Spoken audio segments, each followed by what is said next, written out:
Good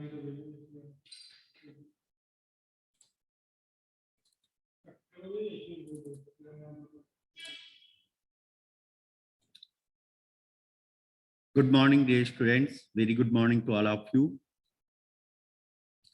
तो dear students, कल आप लोगों की क्लास नहीं हो पाई थी। इंटरनेट का रीजन रहा, इंटरनेट कल स्लो था, इसलिए आपकी क्लास नहीं हो पाई। आज आप लोगों को आवाज क्लियर सुनाई दे रही है? Yes sir. ओके, और स्क्रीन भी विजिबल होगी, आई होप।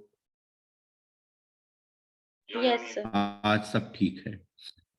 तो चलिए आज की क्लास स्टार्ट करते हैं। और आज का टॉपिक बहुत ही इम्पोर्टेंट है। आज का टॉपिक बहुत ही इम्पोर्टेंट है।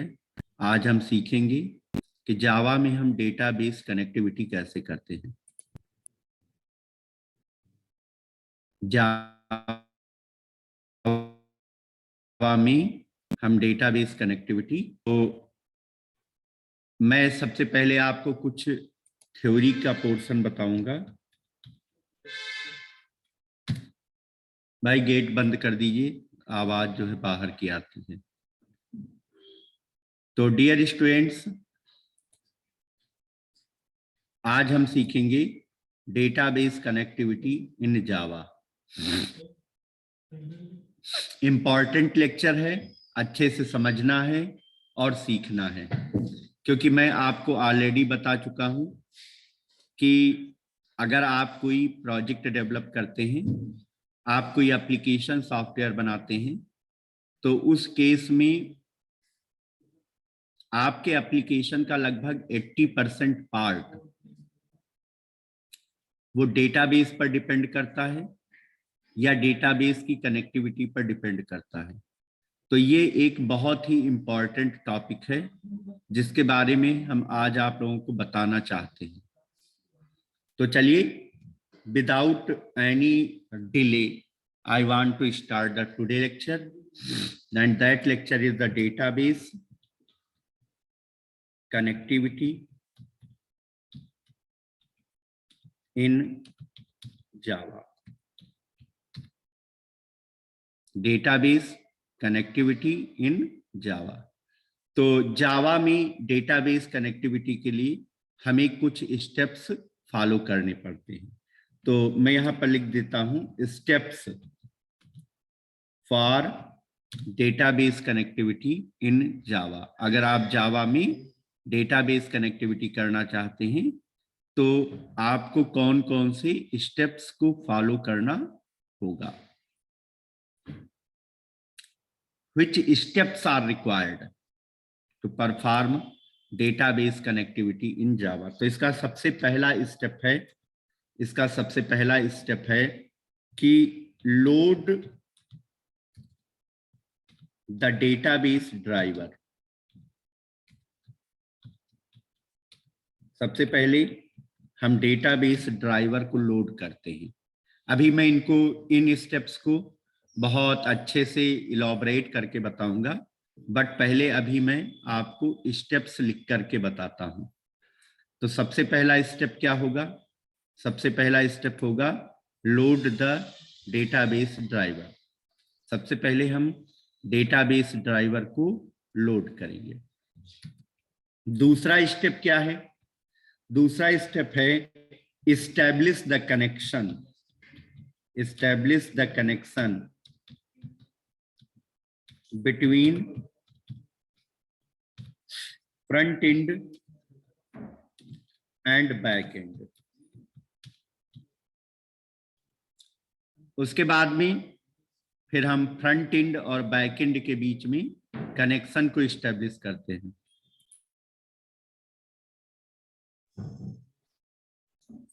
सबसे पहले हम क्या करते हैं? डेटाबेस ड्राइवर को लोड करते हैं। सबसे पहले हम डेटाबेस के ड्राइवर को लोड करते हैं। उसके बाद में फ्रंट एंड और बैक एंड के बीच में हम फ्रंट एंड और बैक एंड के बीच में कनेक्शन को एस्टैब्लिश करते हैं। फ्रंट एंड और बैक एंड के बीच में कनेक्शन को एस्टैब्लिश करते हैं। इसके बाद में तीसरा स्टेप होता है प्रिपेयर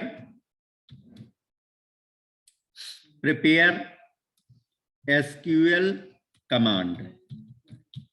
यह स्टेप बहुत इंपॉर्टेंट है, तीसरा स्टेप, कि आपको एसक्यूएल का कमांड प्रिपेयर करना होता है। You need to prepare SQL command. SQL command preparation का मतलब क्या है कि हम कौन सा ऑपरेशन परफॉर्म करना चाहते हैं, उसके लिए एसक्यूएल कमांड को हम प्रिपेयर करते हैं। चौथा स्टेप है एग्जीक्यूट एसक्यूएल कमांड। फिर हम एसक्यूएल कमांड को एग्जीक्यूट करते हैं। और फिर लास्ट स्टेप होता है फिफ्थ, क्लोज द कनेक्शन। फिर हम कनेक्शन को क्लोज कर देते हैं। तो बस ये 5 स्टेप अगर आप समझ जाते हैं तो आप प्रोजेक्ट डेवलपमेंट का एक बहुत बड़ा पोर्शन समझ पाएंगे। ये 5 स्टेप्स हैं जिनका प्रयोग हम डेटाबेस कनेक्टिविटी के लिए करते हैं। पहला स्टेप है लोड द डेटाबेस ड्राइवर। सबसे पहले डेटाबेस का ड्राइवर लोड करते हैं, फिर फ्रंट एंड और बैक एंड के बीच में कनेक्शन करते हैं, फिर एसक्यूएल कमांड को प्रिपेयर करते हैं, और प्रिपेयर करने के बाद में फिर एसक्यूएल कमांड को हम एग्जीक्यूट करते हैं, और लास्ट में हम कनेक्शन को क्लोज कर देते हैं। ये 5 स्टेप्स जो हमने लिखे हैं, इनको हमने चैट बॉक्स में भी आप लोगों के साथ शेयर कर दिया है। अब एक एक स्टेप हम समझेंगे। अब हम एक एक स्टेप को अच्छे से समझेंगे कि कैसे हम डेटाबेस कनेक्टिविटी को परफॉर्म कर सकते हैं। इसके एक एक स्टेप को हम जानेंगे, ओके। और उसके लिए हम कोड कैसे करते हैं, उसके लिए हम कोड कैसे करते हैं वो भी हम आपको बताएंगे। तो माय डियर स्टूडेंट्स, सबसे पहले स्टेप पर आते हैं कि हम डेटाबेस ड्राइवर को लोड कैसे करते हैं।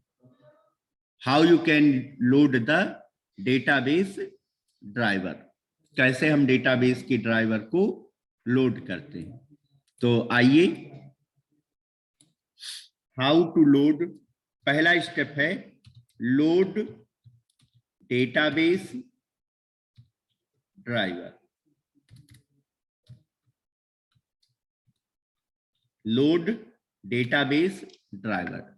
डेटाबेस के ड्राइवर को लोड करने के लिए, हम लिखते हैं क्लास, CLASS क्लास। क्लास का C कैपिटल रहेगा।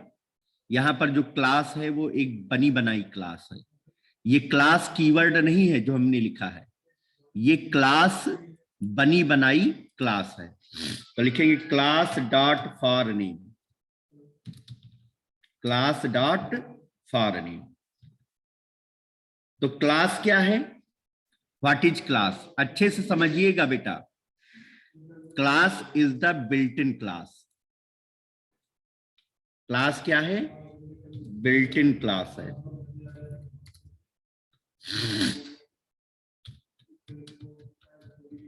क्लास क्या है, बिल्ट इन क्लास है, बनी बनाई क्लास है। Class is the built in class, बनी बनाई क्लास है। और फॉर नेम क्या है, ये मेथड है। फॉर नेम क्या है, मेथड है। अच्छे से समझिएगा और रिपीट भी कर लीजिएगा।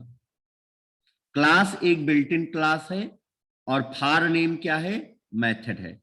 तो class dot for name, class dot for name का प्रयोग हम डेटाबेस ड्राइवर को लोड करने के लिए करते हैं। तो लिखेंगे क्लास डॉट फॉर नेम और ब्रैकेट में डबल कोट्स के अंदर ड्राइवर का नेम देते हैं। ड्राइवर का नेम देते हैं। तो ये तो हमने आपको सिंटैक्स बताया कि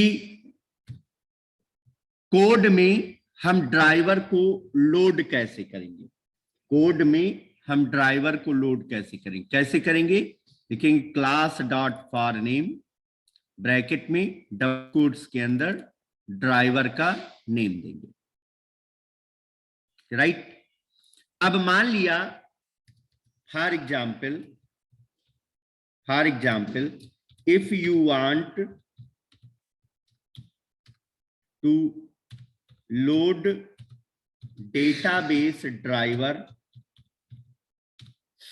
फॉर MySQL, अगर आप MySQL के लिए डेटाबेस का ड्राइवर लोड करना चाहते हैं, if you want to load database driver for MySQL, अगर आप MySQL के लिए डेटाबेस का ड्राइवर लोड करना चाहते हैं तो आप क्या लिखेंगे, तो आप लिखेंगे क्लास का C कैपिटल होगा, मैंने गलती कर दी, class dot for name. For name method है तो फॉर का F कैपिटल इस्तेमाल होगा और नेम का N कैपिटल होगा। तो लिखेंगे class dot for name, bracket में डबल कोट्स के अंदर लिखेंगे com dot MySQL dot JDBC dot driver.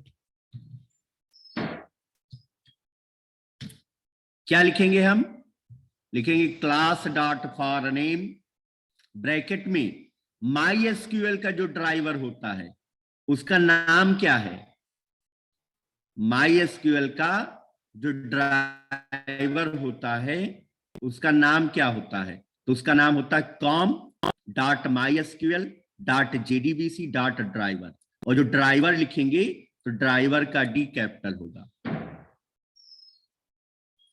तो हमने यहां पर क्या लिखा, class dot for name, bracket में डबल कोट्स के अंदर हमने लिखा com dot MySQL dot JDBC dot driver, com dot MySQL dot JDBC dot driver. ठीक है, तो ये लाइन जब एग्जीक्यूट होगी तो MySQL का ड्राइवर लोड हो जाएगा, राइट। एक नोट भी इसमें लिखना है,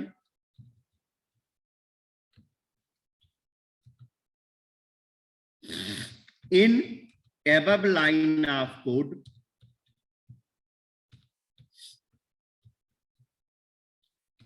an exception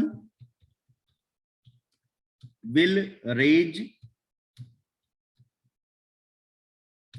named class not found exception, class not found exception. So you need to handle this exception.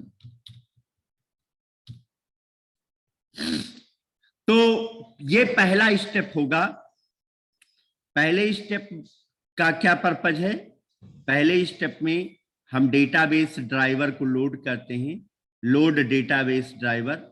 इसका सिंटैक्स क्या होता है, इसके लिए हम लिखते हैं class dot for name, bracket में डबल कोट्स के अंदर लिखते हैं ड्राइवर का नेम।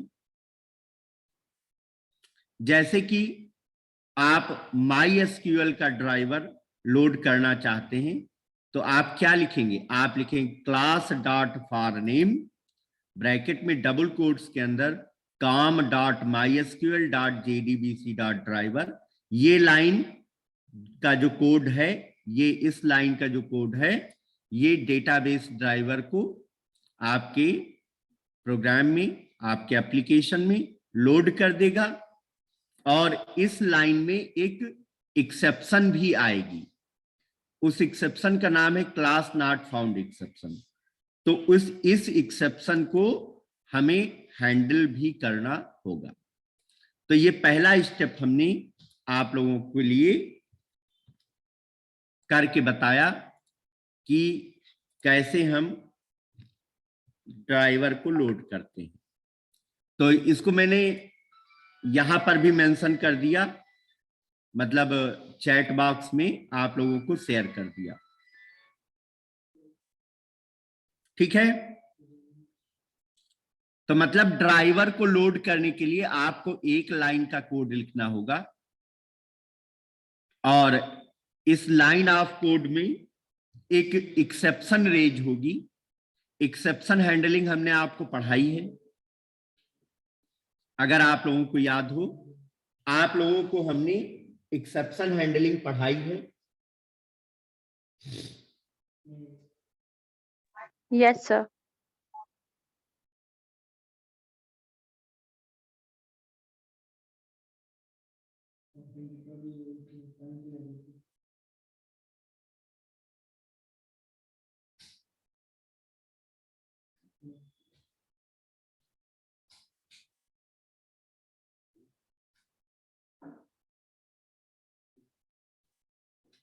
तो हमने एक्सेप्शन हैंडलिंग पढ़ाई है।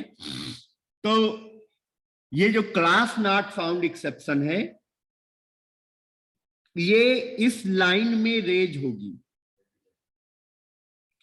तो इस एक्सेप्शन को हमें हैंडल करना होगा, इस एक्सेप्शन को हमें हैंडल करना होगा।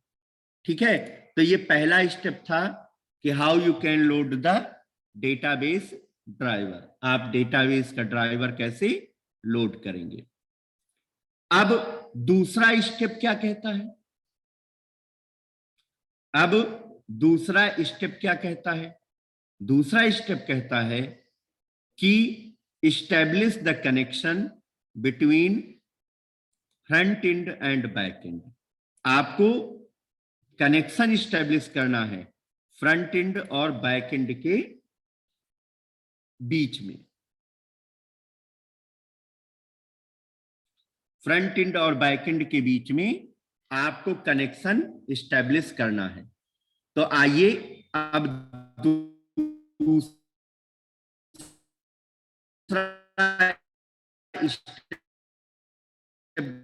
डिस्कस करते हैं।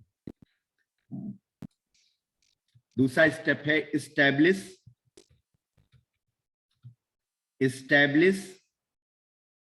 Connection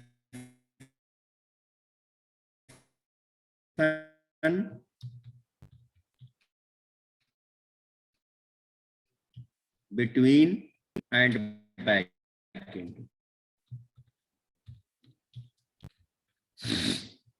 connection between front end and back and, हमें फ्रंट एंड और बैक एंड के बीच में कनेक्शन को स्टैब्लिश करना है।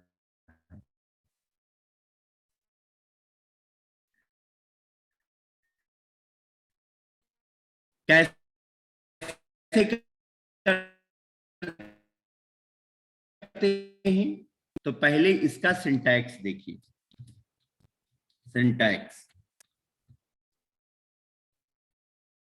में वेरिएबल बनाते हैं, एक लाइन लिखते हैं कनेक्शन।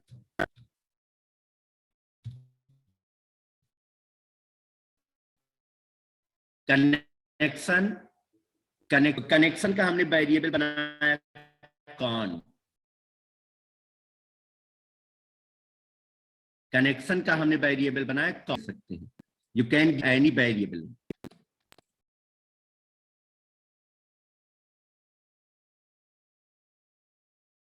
यू कैन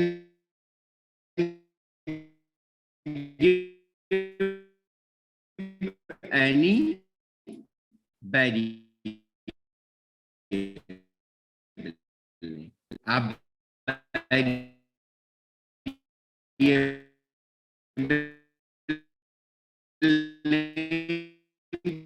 कुछ भी दे सकते हैं। हमने यहाँ पर कई बार मैं सर आपकी आवाज क्लियर नहीं आ रही है। अभी आवाज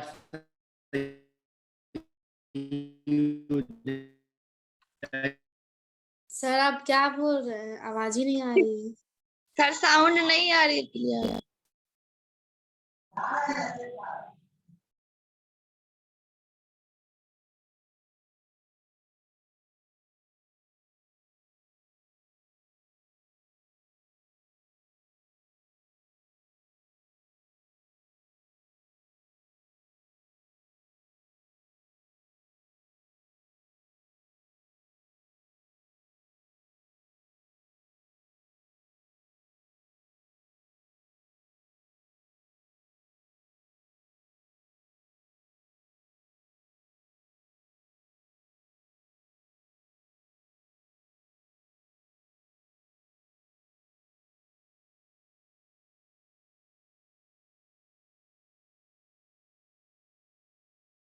अब आवाज आ रही है? बोलो। Yes sir. अब आ रही है, चलो ठीक है। ठीक है भाई, तो मैं बात कर रहा था कि सेकेंड स्टेप क्या कहता है। सेकेंड स्टेप ये कहता है कि establish connection between front end and back and. Front end और बैक एंड के बीच में कनेक्शन को इस्टेब्लिश करेंगे। मेरे ख्याल से इस वीडियो की वजह से वीडियो ज्यादा इंटरनेट लेता है, तो मैं वीडियो बंद कर देता हूं और बिना वीडियो के पढ़ाता हूं, आवाज आपको सुनाई देगी। ठीक है, वीडियो बंद कर देते हैं। चलिए, तो अगला स्टेप है establish the connection between front end and back and.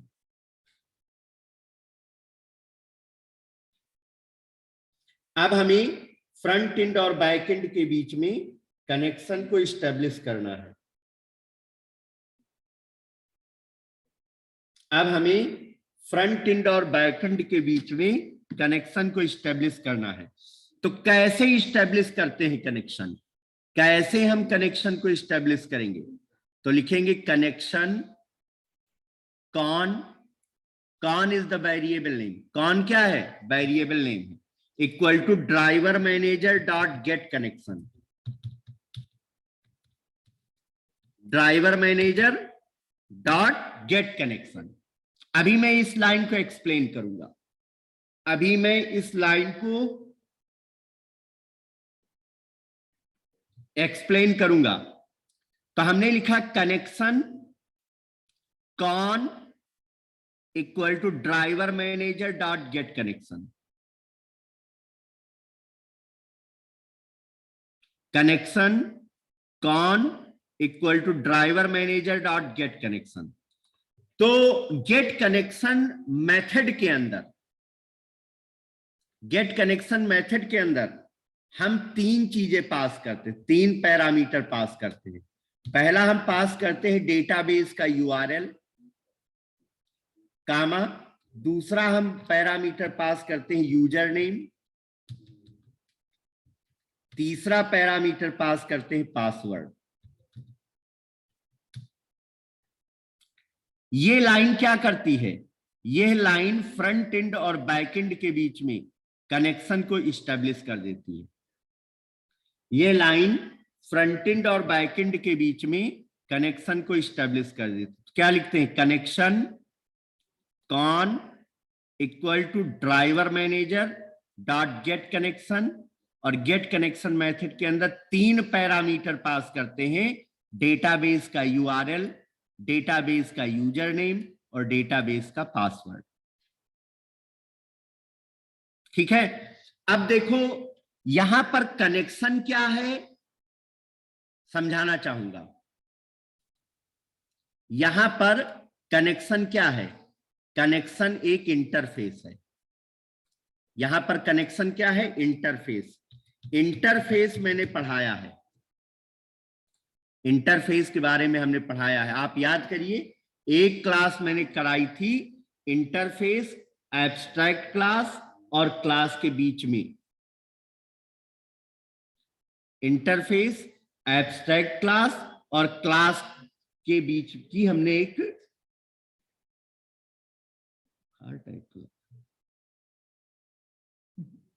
है। तो कनेक्शन क्या है? इंटरफेस है। कनेक्शन क्या है? इंटरफेस है। कौन क्या है? वेरिएबल नेम है। वेरिएबल नेम आप कुछ भी दे सकते हैं। वेरिएबल नेम आप कुछ भी दे सकते हैं।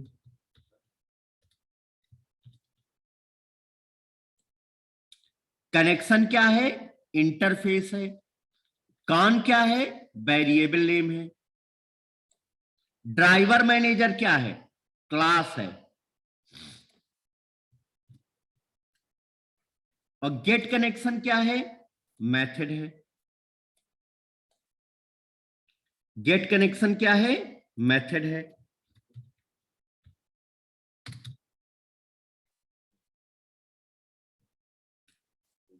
तो ये लाइन जो है, ये लाइन जब एग्जीक्यूट होगी तो फ्रंट एंड और बैक एंड के बीच में कनेक्शन स्टैब्लिश हो जाएगा।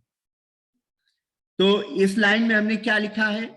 हमने लिखा है connection con equal to driver manager dot get connection. Bracket में हमने 3 पैरामीटर पास किए हैं। पहला पैरामीटर क्या है? यूआरएल है। दूसरा पैरामीटर क्या है? यूजर नेम है। तीसरा पैरामीटर क्या है? पासवर्ड है। 3 चीजें हमने यहां पर पास की है, यूआरएल, यूजर नेम और पासवर्ड। यूआरएल, यूजर नेम और पासवर्ड।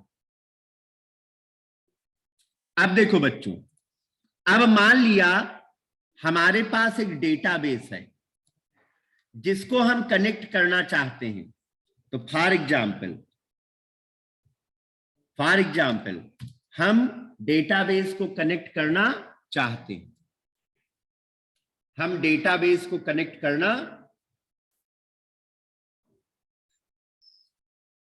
चाहते हैं। हमने MySQL में एक डेटाबेस बना रखा है। हमने MySQL में एक डेटाबेस बना के रखा है। उस डेटाबेस को हम कनेक्ट करना चाहते हैं।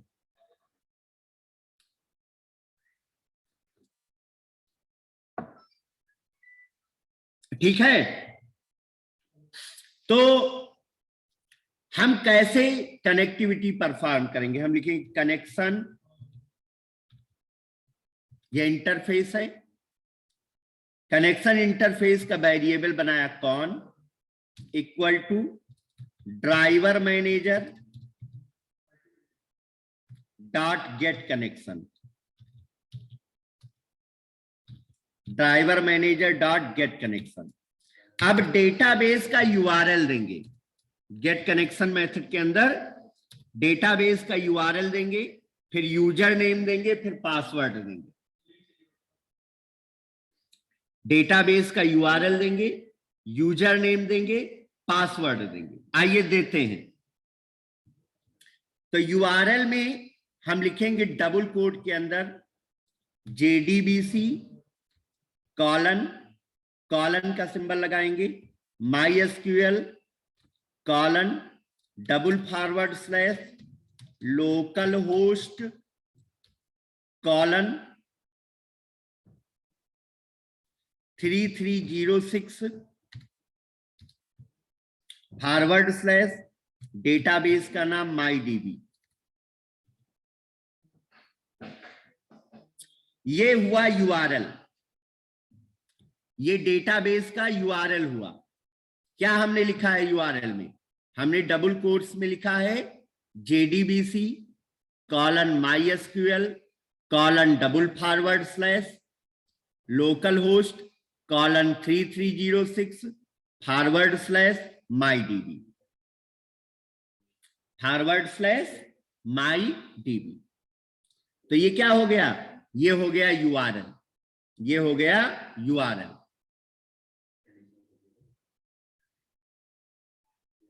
अब देखिए, ये हमारे डेटाबेस का यूआरएल हो गया।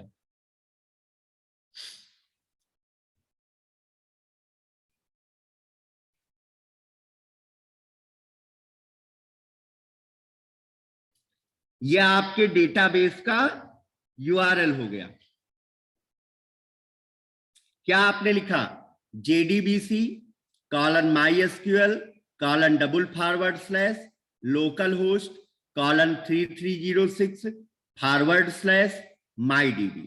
ये आपके डेटाबेस का URL हो गया। ठीक है,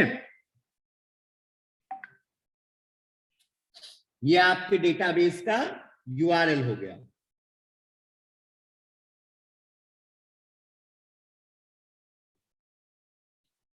फाइन। अब डेटाबेस का यूजर नेम देंगे, तो यूजर नेम रूट होता है। डेटाबेस का यूजर नेम, MySQL डेटाबेस का जो बाय डिफॉल्ट यूजर नेम होता है वो रूट होता है। तो यूजर नेम हमने दिया रूट, और पासवर्ड नल होता है। तो double quote open and double quote close, ये नल है, ये नल है।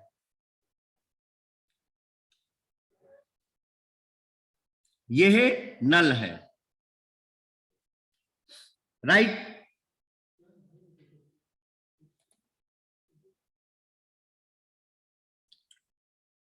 हाँ बेटा, डेटाबेस का URL, यहां पर डेटाबेस नेम चेंज हो जाएगा, डेटाबेस का नाम चेंज हो जाएगा जो मैंने हाईलाइट कर रखा है, बाकी URL यही होगा। अगर आपका डेटाबेस लोकल होस्ट पर है, अगर आपका डेटाबेस लोकल होस्ट पर है तो सिर्फ डेटाबेस का नाम चेंज होगा, URL में कोई चेंज नहीं होगा, URL में कोई चेंज नहीं होगा। ठीक है, URL में कोई चेंज नहीं होगा। तो ये लाइन जब एग्जीक्यूट होगी तो आपका एप्लीकेशन MyDB डेटाबेस से कनेक्ट हो जाएगा, आपका एप्लीकेशन MyDB डेटाबेस से कनेक्ट हो जाएगा। अब देखिए, अब एक नोट लिखिए, इस लाइन में भी एक एक्सेप्शन आएगी, आती है, जिसका नाम है SQL एक्सेप्शन, जिसे आपको हैंडल करना होता है। इस लाइन में एक एक्सेप्शन आती है जिसे आपको हैंडल करना होता है। तो in above line of code, in above line of code there is an exception raised.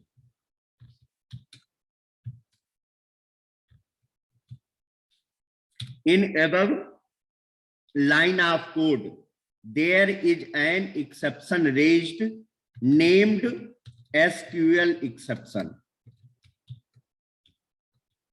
Named SQL exception, which must be handled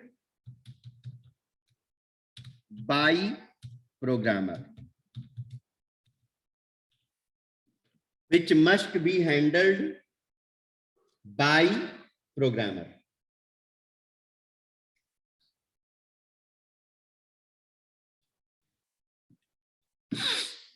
तो ये एक लाइन का कोड है, यह एक लाइन का कोड है। ये कोड क्या करता है, ये कोड क्या करता है, ये कोड फ्रंट एंड और बैक एंड के बीच में कनेक्शन को इस्टेब्लिश करता है।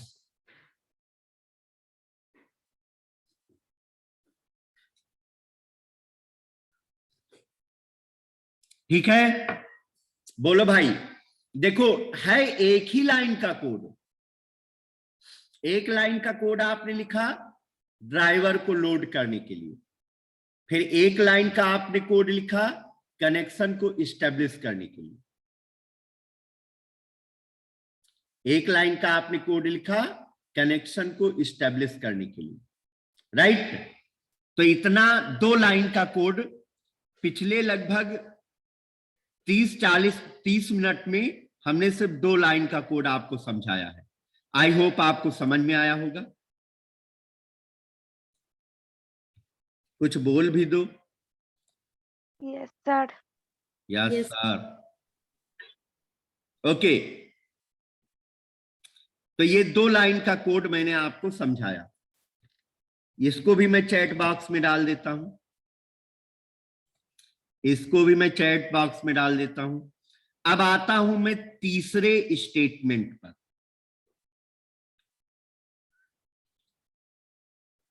तीसरे स्टेप पर आता हूं।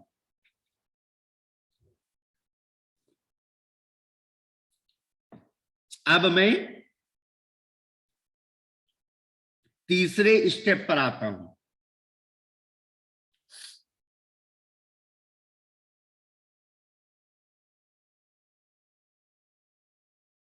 तीसरा स्टेप है प्रिपेयर एसक्यूएल स्टेटमेंट।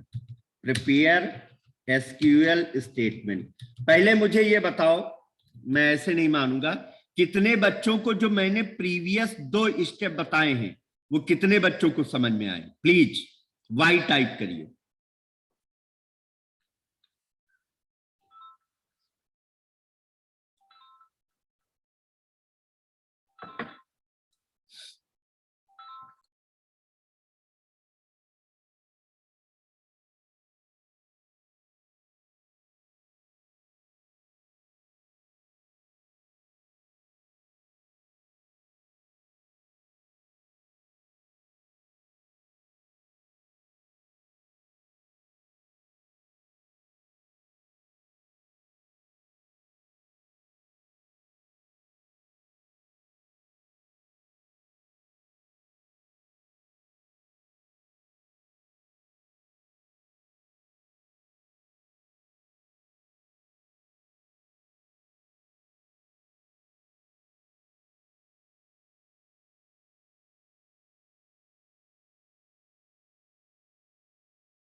चलिए भाई, तो मेरे को 10 रेस्पॉन्स मिले हैं। 20 बच्चों में 10 बच्चों ने रेस्पॉन्स किया है, बाकी बच्चे आराम कर रहे होंगे, चाय वाय पी रहे होंगे। बढ़िया है भाई।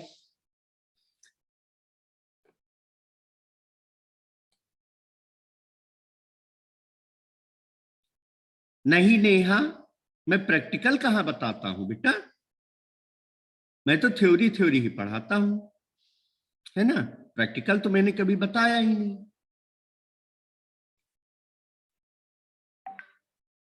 है ना। चलिए,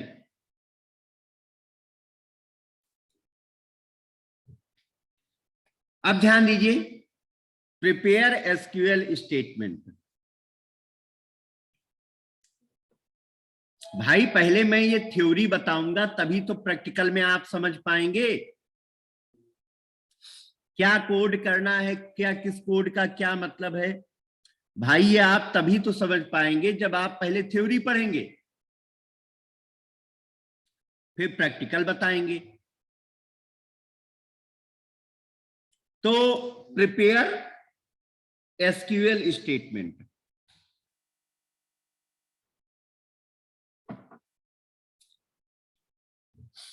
प्रिपेयर एसक्यूएल स्टेटमेंट, हम एसक्यूएल स्टेटमेंट प्रिपेयर करने जा रहे हैं। तो इसका सिंटैक्स क्या होगा? सिंटैक्स क्या होगा? तो सिंटैक्स के लिए हम यूज करते हैं prepared statement. Prepared statement, prepared statement, ये एक इंटरफेस होता है। प्रिपेयर्ड स्टेटमेंट, ये एक इंटरफेस होता है। प्रिपेयर्ड का पी कैपिटल, स्टेटमेंट का एस कैपिटल। इसका हमने वेरिएबल बनाया पीएस इक्वल टू कनेक्शन का वेरिएबल डॉट प्रिपेयर स्टेटमेंट, और ब्रैकेट में डबल कोट्स के अंदर एसक्यूएल की क्वेरी लिखते हैं।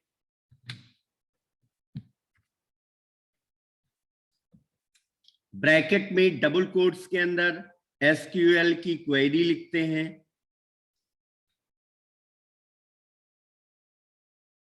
क्या हमने लिखा? Prepared statement PS equal to con dot prepare statement bracket में डबल कोट्स के अंदर एसक्यूएल की क्वेरी लिखते हैं।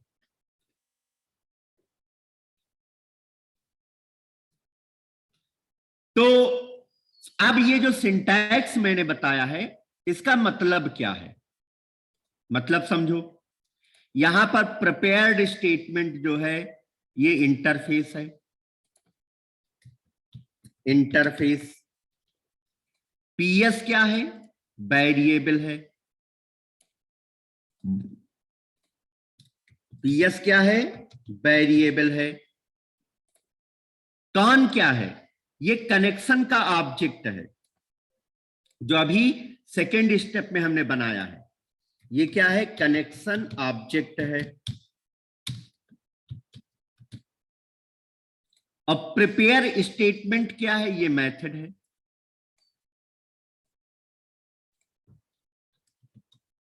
प्रिपेयर स्टेटमेंट क्या है, ये मेथड है।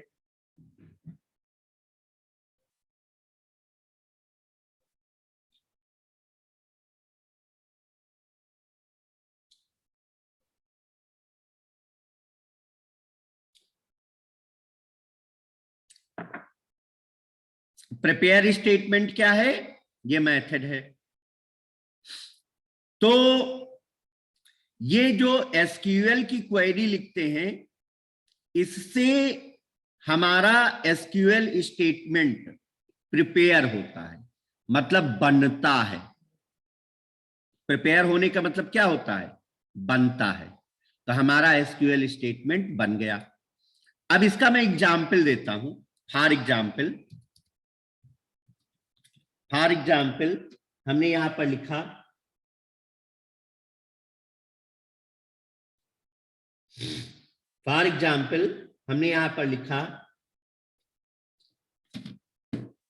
प्रिपेयर्ड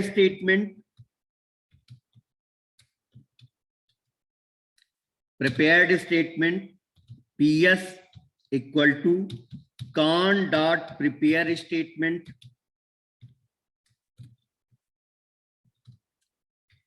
और इसके अंदर हमने क्वेरी लिखी।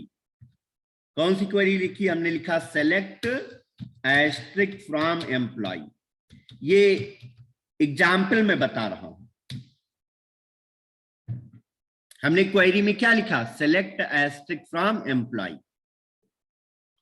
तो prepared statement PS equal to con dot prepare statement select asterisk from employ. ये क्वेरी हो गई हमारी। तो ये लाइन ऑफ कोड क्या करेगा, यह लाइन ऑफ कोड आपके एसक्यूएल स्टेटमेंट को प्रिपेयर करेगा। यह लाइन ऑफ कोड आपके एसक्यूएल स्टेटमेंट को प्रिपेयर करेगा।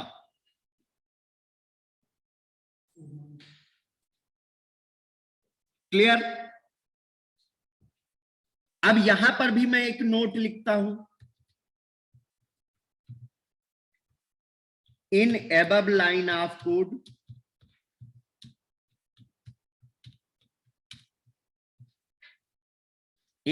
line of code, there is an exception raised named SQL exception. So you must be handle this exception. ये जो ऊपर अभी हमने कोड लिखा है इसमें एक एसक्यूएल एक्सेप्शन रेज होगी। तो आपको ये एक्सेप्शन क्या करना होगा, हैंडल करना होगा। you must be handle this exception. तो ये तीसरा स्टेप था। ये कौन सा स्टेप था, तीसरा स्टेप था, थर्ड स्टेप। तो इसको भी मैं चैट बॉक्स में आप लोगों को दे रहा हूं, प्रोवाइड कर रहा हूं। इसको भी मैं चैट बॉक्स में प्रोवाइड कर रहा हूं। नोट्स बनाते जाइएगा। अब हम आते हैं चौथे स्टेप पर। अब हम आते हैं चौथे स्टेप पर। चौथा स्टेप क्या कहता है? चौथा स्टेप कहता है, चौथा स्टेप क्या कहता है? ध्यान दीजिए। चौथा स्टेप ये कहता है कि एग्जीक्यूट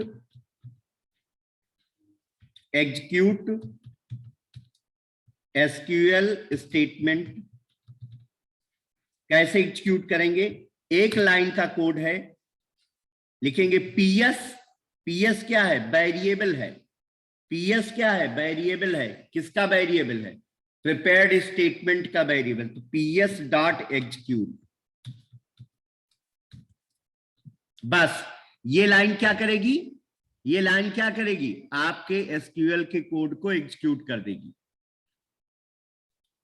यह लाइन आपके एसक्यूएल के कोड को एग्जीक्यूट कर देगी। आप लिखेंगे पीएस डॉट एग्जीक्यूट। फिर पांचवा स्टेप क्या है? पांचवा स्टेप क्या है? Close the connection.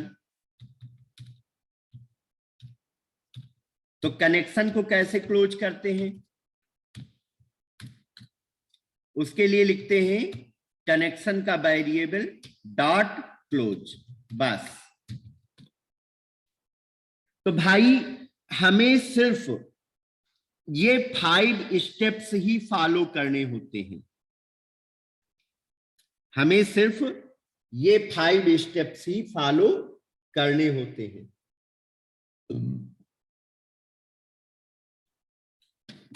Database connectivity को परफॉर्म करने के लिए हमें ये 5 स्टेप्स ही फॉलो करने होते हैं। तो ये था थ्योरी का पोर्शन जो मैंने आप लोगों से शेयर किया, आप लोगों को बताया, और इसको बताने में मुझे लगभग 45 मिनट्स लगे। तो अगर आप ये 5 स्टेप फॉलो करते हैं और आप वास्तव में ये 5 स्टेप समझ गए हैं, रिवाइज भी कर लीजिएगा। आज जाके वीडियो देख करके, जो रिकॉर्डिंग है उसको सुन करके और रिवाइज कर लीजिएगा। अगर ये 5 स्टेप आपको समझ में आ गए हैं तो इसका मतलब है कि आपने प्रोजेक्ट का बहुत बड़ा पार्ट समझ लिया है। अब आइए एक नेटबीन्स पर हम एक प्रोजेक्ट स्टार्ट करते हैं, एक मॉड्यूल बनाते हैं। तो मैंने पेंट को क्लोज कर दिया, अभी क्लोज नहीं करूंगा। सबसे पहले आते हैं नेटबीन्स पर। नेटबीन्स को ओपन करेंगे। नेटबीन्स को ओपन करेंगे।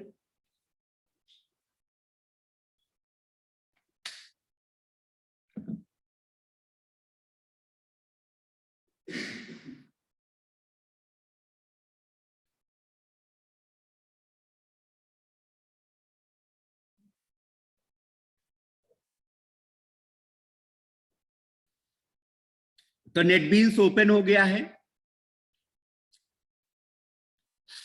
अब जितने भी पेजेस मान लिया खुले हों उनको बंद कर दीजिए। यहां पर 2 एप्लीकेशन भी बने हुए हैं। अब हम एक नया प्रोजेक्ट बनाने जा रहे हैं। अब एक नया प्रोजेक्ट बनाएंगे और प्रोजेक्ट का नाम देंगे EMP इन्फो। मैंने यहां टाइप भी करके बता दिया है कि कैसे आपको वेब एप्लीकेशन का नाम देना है। तो आपको वेब एप्लीकेशन का नाम देना है EMP इन्फो।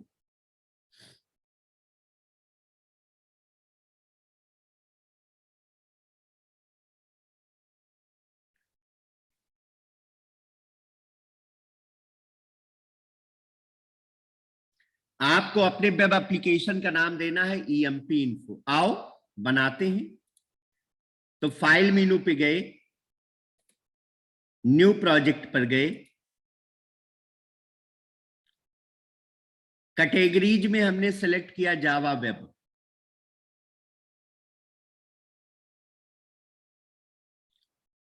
कैटेगरीज में हमने सेलेक्ट किया Java web.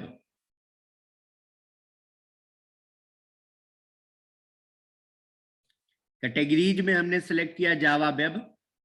Now click on next button. Web application का नाम दिया ईएमपी इन्फो, मतलब एम्प्लॉय का इंफॉर्मेशन हम रखेंगे इस प्रोजेक्ट के अंदर।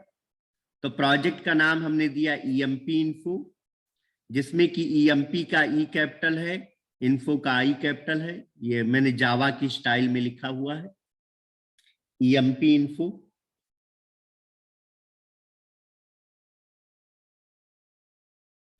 Now click on next button.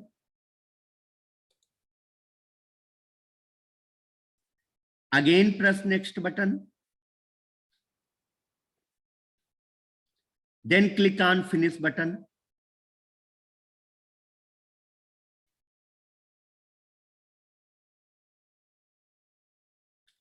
तो ये थोड़ा सा समय लेगा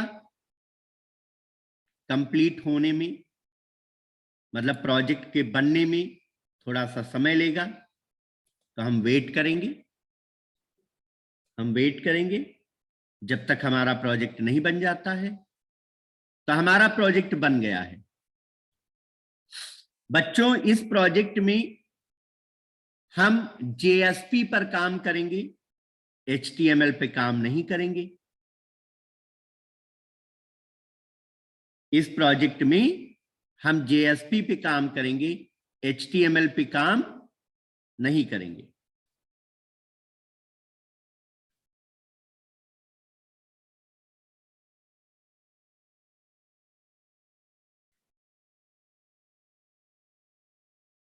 ठीक है, इस प्रोजेक्ट में हम जेएसपी पर काम करेंगे, एचटीएमएल पर काम नहीं करेंगे। तो क्या करेंगे, ये जो अभी जब प्रोजेक्ट हमारा बना तो यहां पर पेज कौन सा आया है, यहां पर पेज आया है एचटीएमएल पेज। यहां पर कौन सा पेज आया है, यहां पर पेज आया है एचटीएमएल का पेज।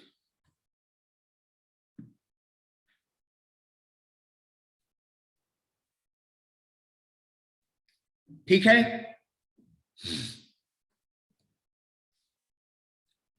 तो हमें एचटीएमएल पेज नहीं चाहिए। तो प्रॉपर इसमें प्रोजेक्ट विंडो में आए, ईएमपी इन्फो के अंदर आए।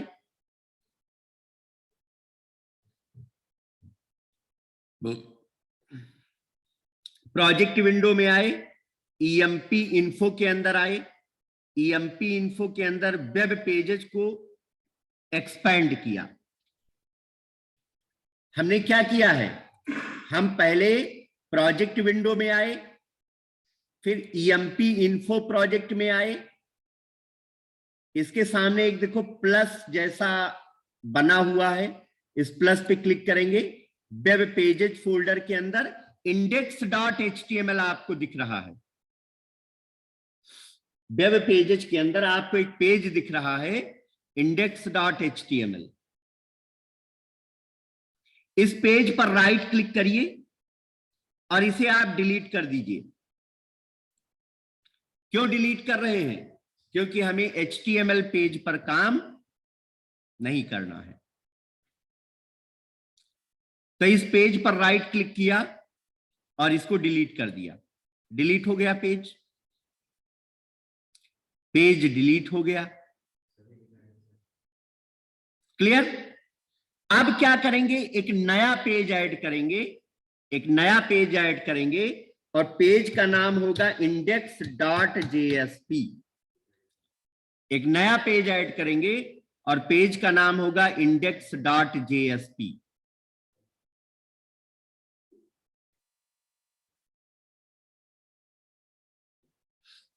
पेज का नाम होगा index.jsp। आओ एक नया पेज ऐड करते हैं। कैसे ऐड करेंगे, कैसे हम इस नए पेज को ऐड करेंगे? तो हमने वेब पेजेस पर राइट क्लिक किया, न्यू पे गए और क्या ऐड किया? JSP। कैसे किया हमने? EMP इन्फो के अंदर वेब पेजेज में गए, राइट क्लिक किया, न्यू पे गए और क्या ऐड किया? JSP। अब फाइल का नाम हमने दिया इंडेक्स। फाइल का नाम क्या दिया? इंडेक्स। ये कोई नई बात मैं नहीं बता रहा हूं, ये इस तरीके का काम आप ऑलरेडी कई बार कर चुके हैं।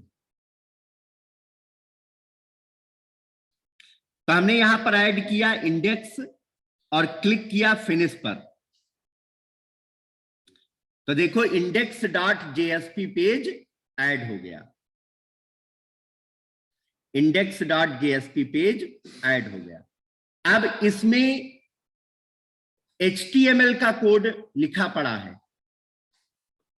इसमें किसका कोड लिखा हुआ है? इसमें लिखा हुआ है HTML का कोड।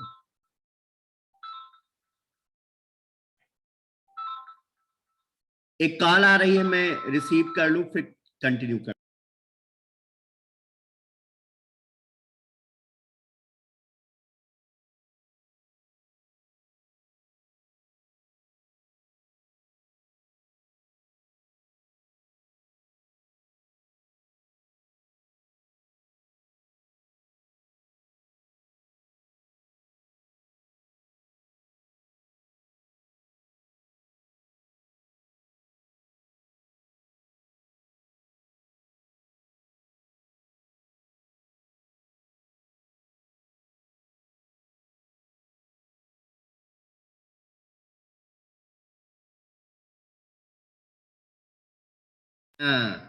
हेलो।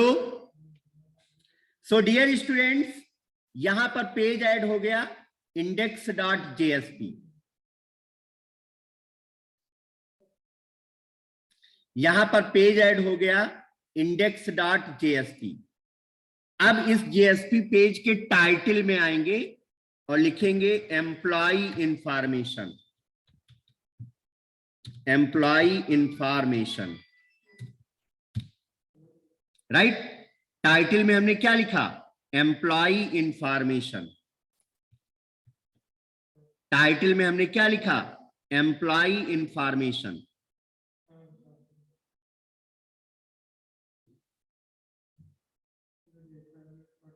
ठीक है।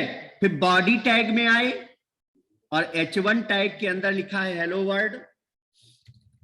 H1 के अंदर हम लिखेंगे एम्प्लॉय इंफॉर्मेशन सिस्टम।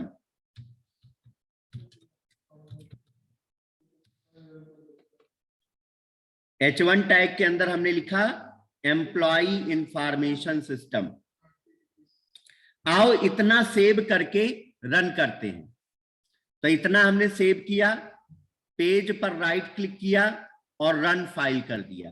आप लोग इसे जानते होंगे, आप लोग इसे जानते होंगे कि पेज को रन करना होता है तो राइट क्लिक करके रन फाइल कर देते हैं। तो देखो पेज रन हो रहा है, पेज रन हो रहा है।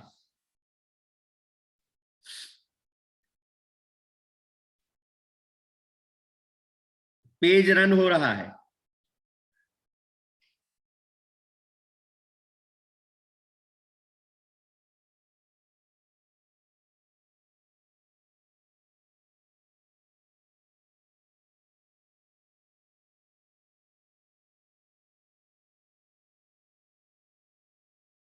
यस, पेज रन हो गया और यहां पर लिखकर आ रहा है एम्प्लॉय इंफॉर्मेशन सिस्टम, बड़े बड़े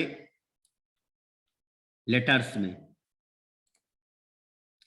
अब भाई हम एक फॉर्म बनाना चाहते हैं, एम्प्लॉय के रजिस्ट्रेशन का फॉर्म बनाना चाहते हैं। बेटा आप लोग समझ पा रहे हैं? Yes sir. ओके। दो बच्चे हैं जो बोलते हैं यस सर, बाकी सब चुपचाप बैठे रहते हैं। है ना। चलिए, तो एम्प्लॉय इंफॉर्मेशन सिस्टम लिख के आ गया। अब हम डिजाइन करेंगे फार्म। तो क्या क्या चीजें रखेंगे फार्म में? तो हम चाहते हैं employee information system, employee information system,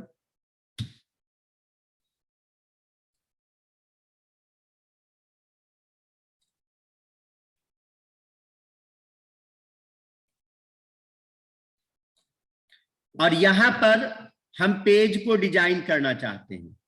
तो क्या क्या चीजें करेंगे? हमने यहां पे लिखा इंटर एम्प्लॉय आईडी। यहां पर हम एम्प्लॉय आईडी इनपुट कराएंगे एक इनपुट बॉक्स में। फिर क्या इनपुट कराना है? एम्प्लॉय का नेम। तो फिर हमने लिखा इंटर एम्प्लॉय नेम।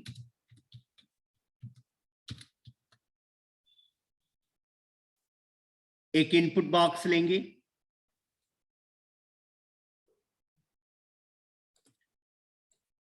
फिर हम डिपार्टमेंट इनपुट कराएंगे, या जेंडर भी सिलेक्ट करा लो। तो हमने लिखा सेलेक्ट जेंडर। तो जेंडर के लिए 2 रेडियो बटन लेंगे कि भाई वो मेल है कि फीमेल है।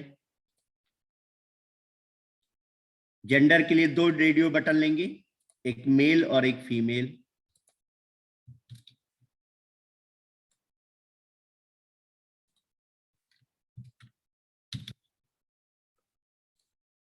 जेंडर के बाद में डिपार्टमेंट, डिपार्टमेंट इंटर डिपार्टमेंट। तो डिपार्टमेंट के लिए एक बॉक्स बनाएंगे इनपुट का। फिर डेजिग्नेशन इनपुट कराएंगे। तो इंटर डेजिग्नेशन।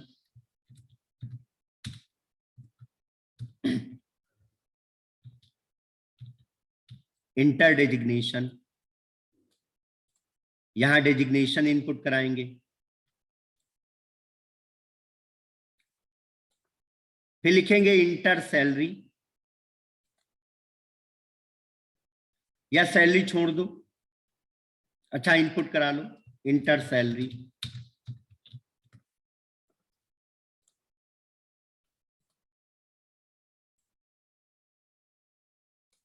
फिर एक बटन लेंगे और बटन पे लिखेंगे सबमिट।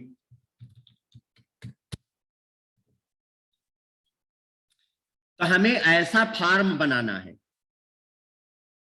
एम्प्लॉय आईडी इनपुट करानी, employee name, gender, department, designation, salary. इतनी चीजें हमें यूजर से इनपुट करानी है। तो क्या हम लोग इसे बना सकते हैं? Tell me. Yes sir. Yes sir. Okay, बहुत अच्छी बात है, बना सकते हैं तो बनाएंगे यार, क्या फर्क पड़ता है। तो ये बताओ, टेबल का प्रयोग करके बताएं या इसे बता दें? सर टेबल वाला तो हम लोग बनाए हुए हैं ना, ऐसे वाला बता दीजिए। Yes sir. अरे बेटा, ऐसे वाला का मतलब, हाँ बोलो बोलो। ऐसे भी बन जाएगा फॉर्म, टेबल वाले में थोड़ा व्यवस्थित बनता है, इनपुट सब सीरियल वाइज रहते हैं, इसलिए कह रहा था टेबल, अदरवाइज मैं ऐसे बना देता हूं। सर तो ऐसे में सीरियली नहीं रहेगा क्या? आई? ऐसे में सीरियली नहीं हो सकता है? ऐसे कैसे सीरियली होगा? इंटर एम्प्लॉय आईडी का बॉक्स ये है, एम्प्लॉय नेम का थोड़ा आगे बढ़ के बन जाएगा, है ना। चलो अच्छा, देख लो ऐसे बनाते हैं। आओ, तो कोड में आ गए। H1 टैग के नीचे हमने फार्म टैग यूज किया। H1 के नीचे हमने फार्म टैग का प्रयोग किया। तो फार्म का ओपनिंग टैग और फार्म का क्लोजिंग टैग, इन दोनों के बीच फार्म का ओपनिंग टैग और फार्म के क्लोजिंग टैग के बीच में स्पेस कर लिया। फार्म के ओपनिंग टैग और फार्म के क्लोजिंग टैग के बीच में स्पेस कर लिया। ठीक है, चलेगा सर? बोलो बच्चों, चलेगा ना? फार्म बनाना है। अब हमने यहां पे लिखा इंटर एम्प्लॉय आईडी, हमने लिखा इंटर एम्प्लॉय आईडी।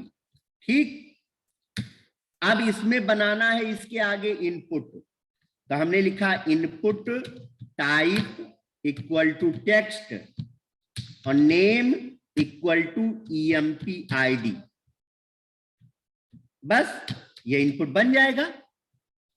तो क्या लिख के आया? Enter employee ID, input type equal to text, name equal to EMP ID, double quotes में EMP ID।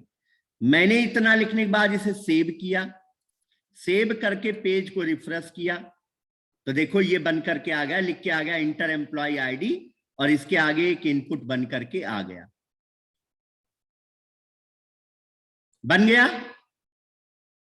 Yes sir. हाँ, आप लोग भी बना लीजिए। अब देखिए, अब हमें नेम के लिए चाहिए तो 2 बार BR टैग यूज कर लेना। BR किस लिए यूज करते हैं? To feed the line. तो 2 BR टैग यूज कर लिया, 2 BR टैग यूज कर लिया। फिर हमने यहां पर लिखा enter employ name, enter employ name, और इसके नीचे हमने लिखा input type equal to text, name equal to EMP name. Save किया, name equal to double quotes के अंदर EMP name, input type equal to text, name equal to EMP name.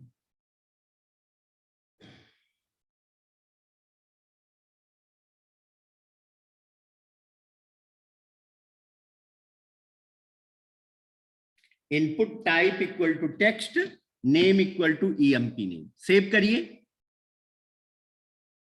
और आइए पेज को रिफ्रेश कर दीजिए। अब देखो ये EMP नेम कैसे आएगा, इंटर एम्प्लॉय नेम और यहां पर आप क्या इनपुट करेंगे? EMP name. ठीक है, बोलो फ्रेंड्स। Yes sir. ओके, अब हमें जेंडर सेलेक्ट कराना है तो फिर 2 बार BR टैग यूज किया।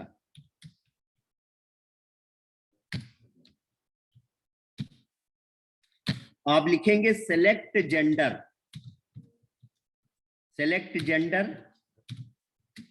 अब जेंडर के लिए रेडियो बटन लेंगे, जेंडर के लिए क्या लेंगे? Radio button. जेंडर के लिए लेंगे रेडियो बटन। तो हमने यहां पर लिखा input type equal to radio, name equal to gender.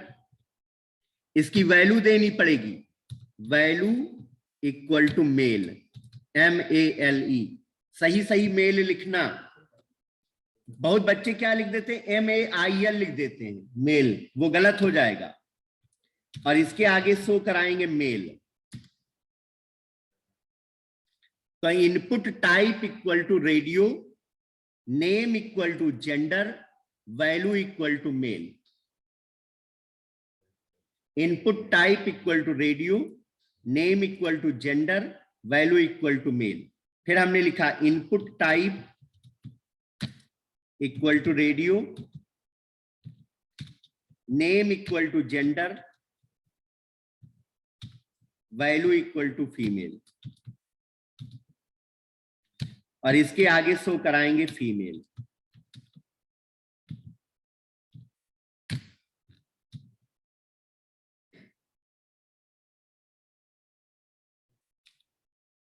Input type equal to radio, name equal to gender, value equal to female. तो ये जेंडर के लिए 2 ऑप्शन आ गए, एक मेल आ गया और एक फीमेल आ गया। सेव करिए। सेव करके पेज को रिफ्रेश कर डालिए तो ये जेंडर के लिए आ गया, सिलेक्ट जेंडर, और जेंडर के ऑप्शन आ गए मेल एंड फीमेल। जेंडर के बाद में डिपार्टमेंट चाहिए, जेंडर के बाद में क्या चाहिए, डिपार्टमेंट चाहिए। तो फिर 2 बार BR टैग यूज कर लेंगे,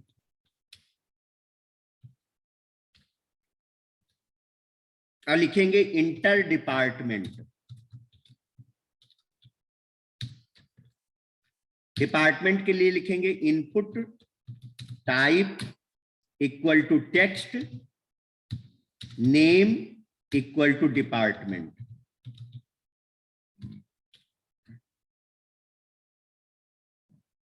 input type equal to text, name equal to department.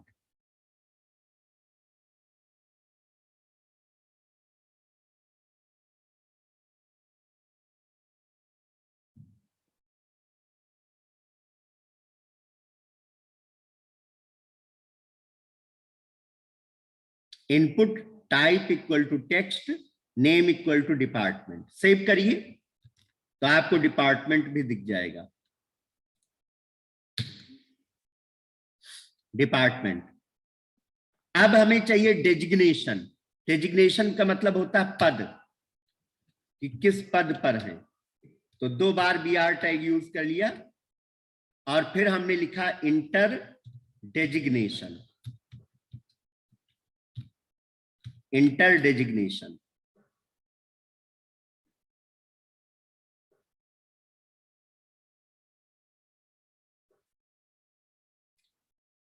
Designation के लिए लिखेंगे input type equal to text, name equal to designation, designation, name equal to designation.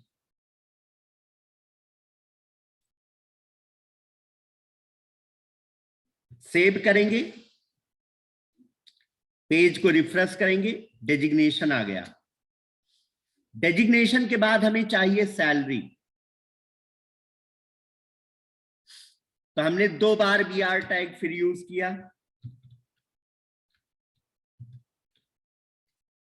और फिर हमने लिखा inter salary, inter salary.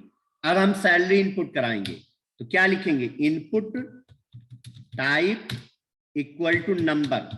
Salary जो है वो नंबर टाइप की होगी, तो input type equal to number, name equal to salary.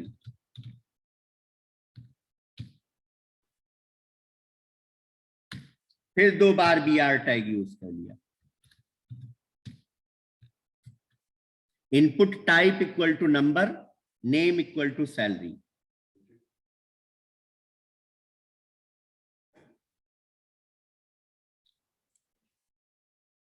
तो ये सैलरी के लिए आ गया बॉक्स। अब हमें चाहिए एक बटन, सबमिट का बटन। अब हमें एक सबमिट बटन चाहिए। तो आओ, रजिस्ट्रेशन के इस फॉर्म की last line, input type equal to submit, value equal to submit. और इस प्रकार से ये रजिस्ट्रेशन फॉर्म बन गया।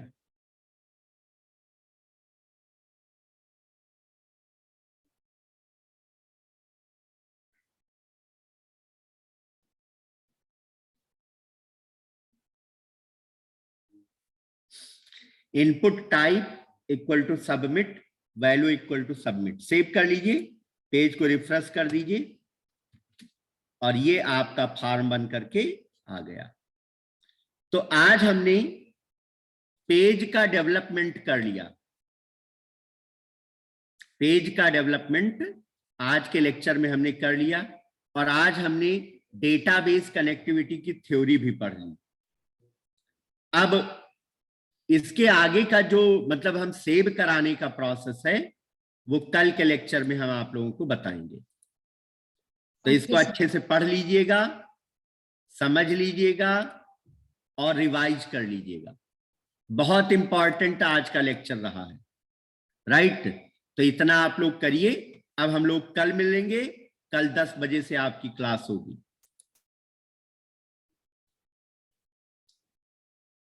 So thank you very much for attending today's session. Thank you, sir. Thanks to all of you and happy learning with Soft Pro India.